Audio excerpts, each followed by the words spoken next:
kay from time to time usod man kog mga bookstores, no, Sinpo, no. Nagabantay ko nga daghan na kayo mo palit ng libro nga black, no, kanang Deliverance and Kuan. Di ba black? Covered black siya? Handbook. Kabantay ko nga mga lay maning tingali ning namalit ane. Yes, Father. I see. Sa page 22, Father, last paragraph, ningon si Father Sikia, well-trained exorcist sa tibok kalibutan dito sa Vatican. International exorcist na po siya. Apil siya sa karon conference group organization sa tibok exorcist sa tibok kalibutan. Usa na siya sa mga speaker dito sa So, usa na siya sa gisaligan karon sa exorcist sa tibok kalibutan. Yes, Father. Si Father Sikia. Father Jose Francisco Sikia. Yeah, nahimo man na tong speaker once. Yes, Father. Yeah. Classmate po siya ni Bishop. Abet. I see. Unya, sa page 22 sa Catholic Handbook Deliverance Prayer, kibutang dito, these deliverance prayers are first meant for priests. Wa na gingon dito, first meant and exclusive for exorcists and religious organization who have souls under their care. So, una, pwede pare, pwede religious community. Mga madre, pwede. Secondly, tulo ka point, Father, ang makagamit sa deliverance. For lay communities, Father, dili sila pare. Under the guidance of a priest. So, who will do the deliverance kung lay group ang mogamit? Pwede lay, Father. Pwede lay ang communities lay. With the guidance. The guidance. Of a priest. With a priest and with the permission of the diocesan bishop.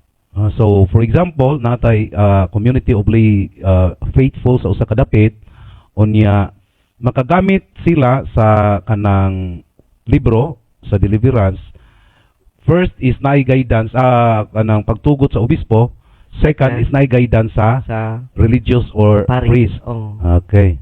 Unya, ang ilang deliverance, Padre, do may klase deliverance, imperative prayer and supplementary prayer. Okay. Sa imperative prayer, Father, example, deliverance ng imperative, I command you in the name of Jesus. Imperative command na siya. Yeah.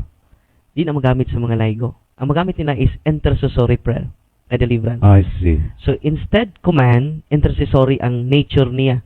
Mingon ang laigo, I ask humbly in the name of Jesus. I see. Intercessory. Pero, distinction. Pag imperative ang prayer, o pari ang magamit o religious, automatic. Kung laigo, Padre, niya di family members niya, intercessory. Okay. Pero, pwede siya kakuman, Padre, basta iyang family member. The head of the family can command the spirits because he has natural authority by virtue of his baptism. I see. So, kung other person, not family members niya, Father, he can do deliverance, but he will use the formula, intercessory formula. I ask humbly in the name of Jesus. So, klaro ho na to siya, nga og pari og religious ang mo gamit sa deliverance, imperative command nga siya gyoy mo gamit ana. In the name of Jesus, I command you. Kung usa siya ka laigo, intercessory ang iyang gamiton. Kung di niya family members. Kung di family members. I ask humbly in the name of Jesus. Manang si Father referred your Father, do na siya formulated intercessory formulation sa intercessory sa deliverance prayer sa mga laity. I see. Deliverance for laity. So, klaro na to nga naa gyoy deliverance, makahimog deliverance ang laity, lahi lang ang formula. Lahi ang formula, okay. Father. So, sa effectivity niya, Father Darwin, unsa may kalahian ka sa inyong timbang-timbang og tan-aw sa effectivity kung imperative ang gamiton sa pag-deliverance o katong intercessory?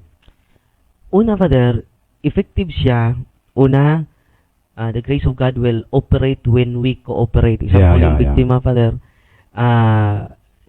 he received already the sacraments, and then the rule of life, simba, niya, lead niya sa heroic virtues.